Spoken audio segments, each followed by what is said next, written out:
Hello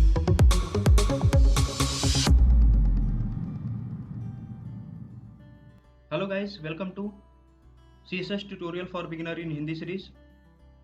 दोस्तों, पिछली video में आपने देखा CSS इंट्रोडक्शन के बारे में। आज की वीडियो में हम देखेंगे CSS सिंटेक्स और उसमें यूज होने वाले सिलेक्टर के बारे में, कि हम CSS के सिंटेक्स को कैसे हम अच्छे और करेक्ट वे में कैसे हम इम्प्लीमेंट कर सकते हैं अपने CSS फाइल में। तो चलिए देखते हैं। ये आप देख सकते हैं यहाँ पे CSS का एक पूरा सिंटेक्स है। ए CSS rule set consist of selector and declaration block. आप यहाँ पे इजीली देख सकते हैं, ये सिलेक्टर डिक्लेरेशन के ब्लॉक है और ये सिलेक्टर का ब्लॉक है। जब भी हम किसी भी एलिमेंट पे हम स्टाइलिंग अप्लाई करना चाहते हैं या फिर CSS अप्लाई करना चाहते हैं, तो हम इस वे से ऐसे कर सकते हैं कि हमें किस पे अप्लाई करना है। जैसे कि आपने HTML में पढ़ा होगा H1 टैग। अगर आप ये H1 टैग के बारे में नहीं जानते तो आप मेरे HTML की सीरीज को देख सकते हैं, वहाँ पे मैं H1 टैग के बारे में आपको बताया हूँ। आप वहाँ से इजीली सीख सकते हैं। तो ये H1 जो यहाँ पे टैग है, एलिमेंट है, उस पे हमने ये अप्लाई किया है कि जो H1 टैग के अंदर जो भी हमने टेक्स्ट पास किया है उसका जो कलर हो वो ब्लू हो और उसकी जो फॉन्ट साइज हो वो 15 पिक्सल हो। तो ये यहाँ पे जो कलर यहाँ पे है, ये इसकी प्रॉपर्टी होती है। और जो हम उसके आगे वैल्यू देते हैं, यानी कि यहाँ पे जो ब्लू हमने दिया है वो वैल्यू उसकी हो जाएगी। तो प्रॉपर्टी और वैल्यू दोनों ये एक साथ आते हैं और बीच में ये कोलन के हेल्प से ये सेपरेट होते हैं। और यहाँ पे अगर हमें बहुत सारी स्टाइलिंग अगर एक साथ अप्लाई करनी होती है तो हम यहाँ पे सेमी कोलन का यूज़ करते हैं। तो आप ये इजीली देख सकते हैं, ये एक सिंटेक्स है। मैं आपको और भी अच्छे से आगे की वीडियो में समझाऊंगा, जब मैं इन सारे टैग को यूज़ करूंगा, एलिमेंट्स को यूज़ करूंगा, और जब भी स्टाइलिंग हम करेंगे तो आप वहाँ पे इजीली सीख सकते हैं। ये जस्ट एक डेमो था दिखाने के लिए कि ये सिंटेक्स इसका कैसे होता है। और यहाँ पे अब बात करते हैं हम सिलेक्टर की। तो सिलेक्टर यहाँ पे 3 तरीके के होते हैं, एक एलिमेंट सिलेक्टर, ID सिलेक्टर और एक क्लास सिलेक्टर। यहाँ पे मैंने आपको बताया ये जो सिलेक्टर है, यहाँ पे ये एलिमेंट सिलेक्टर है, यानी कि टैग एज इट इज जो टैग हमने लिखा है उस टैग पे ही CSS अप्लाई कर दिया। और ID सिलेक्टर और क्लास सिलेक्टर के बारे में मैं आपको बताता हूँ। जैसे कि आप देख लीजिए, पैराग्राफ टैग जो होता है HTML में, तो P टैग से हम यूज करते हैं। तो ये एलिमेंट सिलेक्टर ये हो गया कि P टैग पे हमने टेक्स्ट अलाइन किया, यानी कि जो उसके अंदर हमने कंटेंट लिखे हैं, जो भी टेक्स्ट लिखे हैं, वो सारा पूरी वेबसाइट के सेंटर में आ जाए, वो पूरे वेब पेज के सेंटर में आ जाए और उसकी फॉन्ट की जो कलर हो वो रेड हो। तो ये एलिमेंट सिलेक्टर होता है जो टैग के नेम से ही स्टार्ट होता है, और ये करली ब्रेसेस से स्टार्ट होता है और करली ब्रेसेस से क्लोज होता है। इसके अंदर हम CSS की जितनी भी प्रॉपर्टी और वैल्यू है वो हम लिखते हैं। इन सब प्रॉपर्टी और वैल्यू को मैं आगे और भी वीडियो में समझाऊंगा। ये मैं जस्ट एक डेमो बता रहा आपको ये सिलेक्टर्स के बारे में। तो आप यहाँ पे इजीली देख सकते हैं, यहाँ पे ये टेक्स्ट अलाइन ये इसकी प्रॉपर्टी है और यहाँ पे वैल्यू उसको सेंटर दी गई है। ऐसे ही यहाँ पे कलर टेक्स्ट का जो है वो रेड दिया गया है। तो आप देख सकते हैं ये एलिमेंट सेलेक्टर था। अब यहाँ पे आप देखिए दोस्तों, ये है ID सिलेक्टर। इन दोनों में डिफरेंस सिर्फ ये है कि जो एलिमेंट सेलेक्टर था, सिर्फ हम टैग नेम से ही हम स्टार्ट करके उसकी स्टाइलिंग हम कर देते थे। लेकिन यहाँ पे अब ID सिलेक्टर में जरा सा डिफरेंस ये है कि अगर पैराग्राफ या कोई भी टैग हो, पैराग्राफ टैग हो, H1 टैग हो या कोई भी टैग हो, अगर हम उसके अंदर ID इक्वल्स टू ये अगर हम नेम दे देते हैं, जैसे ID इक्वल्स टू पैरा1 हमने नेम दिया है, तो इसलिए यहाँ पे पैरा1 और यहाँ पे हैश आगे लगने का मतलब ये होता है कि इससे हम आइडेंटिफाई करते हैं कि ये एक ID है।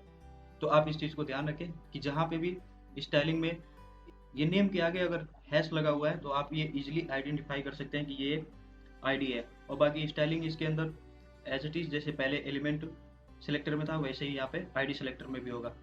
अब तीसरा देखते हैं क्लास सिलेक्टर के बारे में। ये भी सेम एज इट इज वैसे ही है जैसे यहाँ पे ID सिलेक्टर में था, एलिमेंट सिलेक्टर में था। और यहाँ पे भी देख सकते हैं स्टाइलिंग वगैरह वैसे ही हुई है, प्रॉपर्टी वैल्यू और सेमीकोलन से सेपरेट। लेकिन यहाँ पे क्लास सिलेक्टर में आप देख सकते हैं यहाँ पे डॉट लगा हुआ है। अगर किसी भी ये टैग या फिर एलिमेंट के आगे अगर डॉट लगा हुआ है तो आप यहाँ पे इजीली आइडेंटिफाई कर सकते हैं कि ये एक क्लास सिलेक्टर है। तो दोस्तों, इस तरह से आपने देखा कि जो 3 टाइप के सिलेक्टर है, एलिमेंट, ID और क्लास सिलेक्टर, तो यहाँ पे आप इजीली आइडेंटिफाई कर सकते हैं कि किस टाइप का सिलेक्टर है। और इसको हम अपने CSS में हम यूज कैसे करते हैं, इसको मैं आगे की वीडियो में बताऊंगा। तो इस तरह से आप ये रेफरेंस के लिए आप ये चीज़ याद रखें कि हम कैसे इन सारे सिलेक्टरों को कैसे डिफाइन करते हैं। अब यहाँ पे एक और चीज़ होती है, यहाँ पे ग्रुप सिलेक्टर। ये थोड़ी ऑप्शनल होती है, ये इनके लिस्ट में नहीं आती, बट फिर भी ये एक सिलेक्टर है।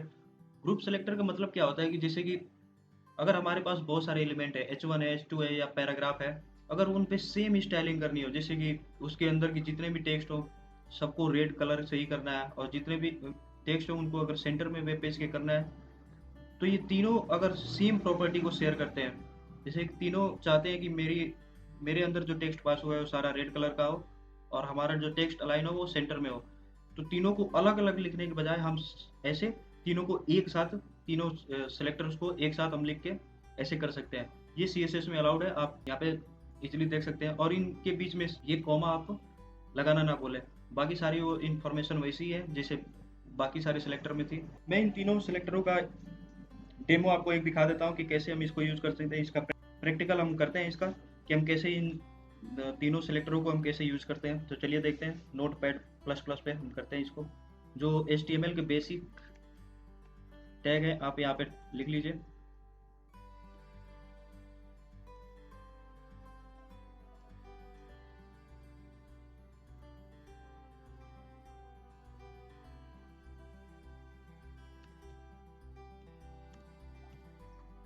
यहाँ पे HTML की ये ऊपर हेड होगी और ये बॉडी होगी।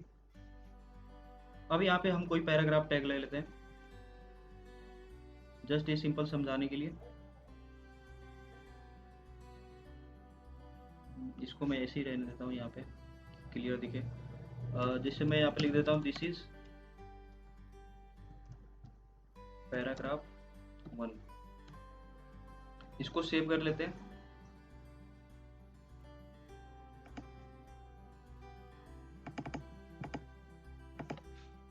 यहाँ पे मैं इसको सेव कर देता हूँ demo2.html।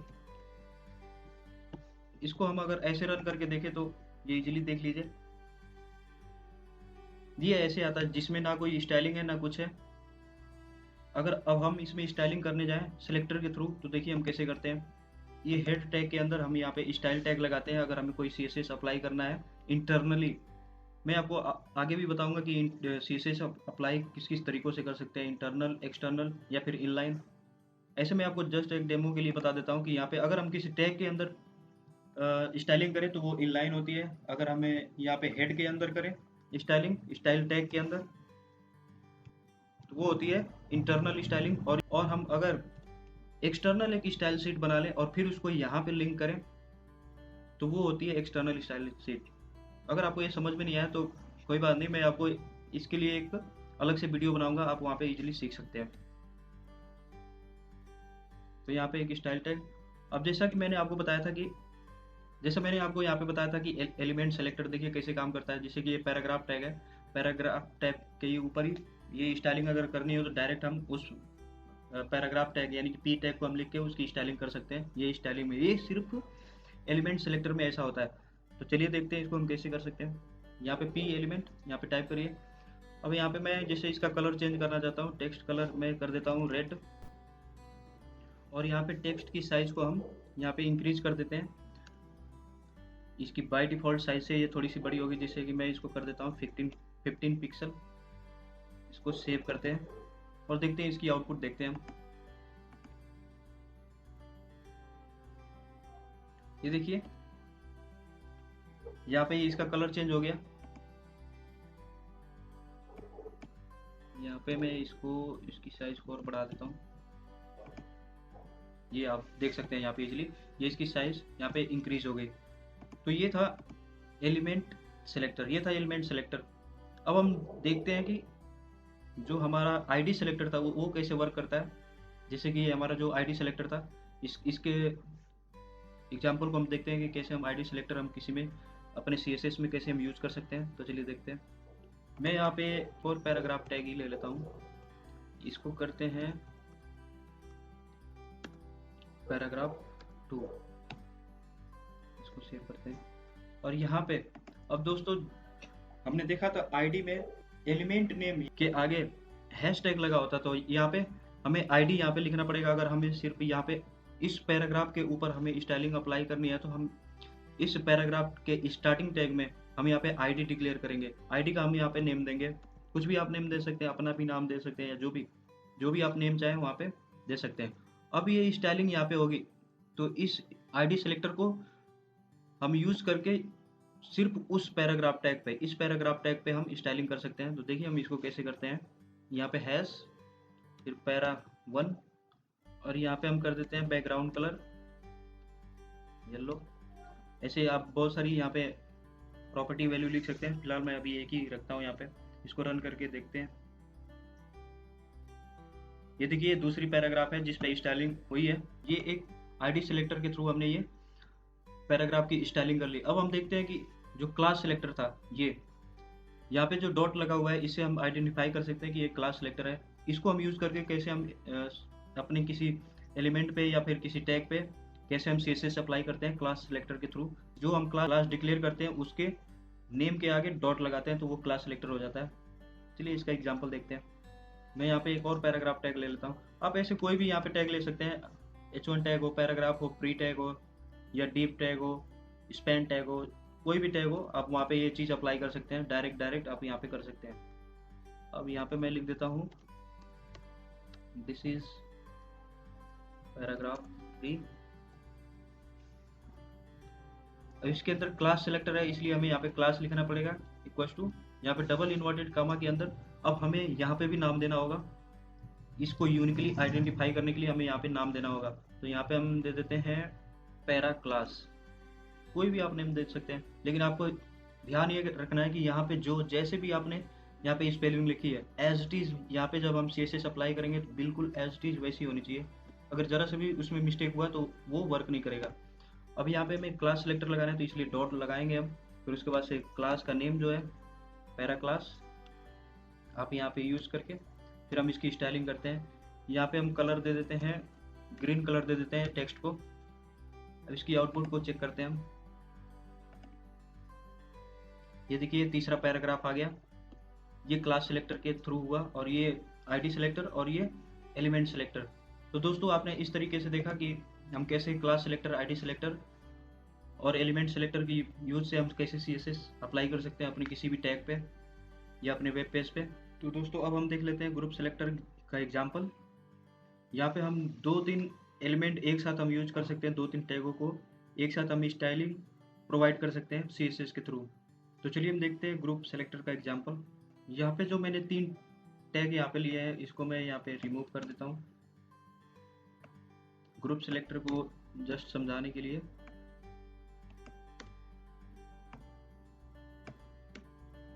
यहाँ पे मैं एक और टैग ले लेता हूँ H1। यहाँ पे आप कुछ भी वर्ड प्रोवाइड कर दीजिए, दिस इज H1 टैग। अब यहाँ पे जब हम इसकी स्टाइलिंग करेंगे तो यहाँ पे अगर हम चाहते हैं कि इसकी अगर सारे जितने भी ये टेक्स्ट हैं सबका कलर हम चाहते हैं कि यहाँ पे ब्लैक हो जाए या फिर रेड हो जाए, जितने भी ये टेक्स्ट है भले वो पैराग्राफ टैग के अंदर हो या फिर H1 टैग के अंदर हो, सबका हम कलर अगर रेड चाहते हैं और जितने भी ये टेक्स्ट है ये सारे वेब पेज के सेंटर में आए तो हम यहाँ पे एक साथ उनकी स्टाइलिंग प्रोवाइड कर सकते हैं। क्योंकि ये सारे एक ही जैसे इनकी स्टाइलिंग है तो हम इसको अलग अलग लिखने की बजाय हम एक ही जगह लिख सकते हैं। ये CSS में ये इसका एक एडवांटेज है CSS का। तो यहाँ पे आप दोनों को लिखने के लिए इसको कॉमा से आप इसको सेपरेट करेंगे। अब इसकी हम स्टाइलिंग लिखते हैं। यहाँ पे कलर हम चाहते हैं कि ये ग्रीन हो जाए, फिर सेमीकोलन से दूसरी इसकी प्रॉपर्टी लिखते हैं जैसे कि टेक्स्ट अलाइन, हम इसको कर देते हैं सेंटर, सेंटर। अब इसको सेव करके इसकी आउटपुट को हम देखते हैं। ये देखिए दोस्तों ये सारी जितनी भी ये टेक्स्ट थी सारी ये सेंटर में आ गई और इनकी ये जो कलर है ये ग्रीन कलर हो गया। तो आप यहाँ पे देख सकते हैं कि एक साथ हम दो एलिमेंट को कैसे हम यूज़ करके उनकी स्टाइलिंग अगर सेम हो तो हम उसको एक साथ कैसे यूज कर सकते हैं ग्रुप सेलेक्टर के हेल्प से। तो ग्रुप सेलेक्टर आप इस तरह से लिख सकते हैं, उसको कॉमा से सेपरेट करते हैं, बाकी सारी प्रॉपर्टी को आप एज टी जैसे आप क्लास सेलेक्टर में लिखते थे या फिर एलिमेंट सेलेक्टर में लिखते थे आप वैसे लिख सकते हैं। दोस्तों अगर आपको ये वीडियो अच्छा लगा तो आप वीडियो को लाइक करें, कमेंट सेक्शन में कमेंट करें और मेरे चैनल को सब्सक्राइब करें। तब तक के लिए धन्यवाद।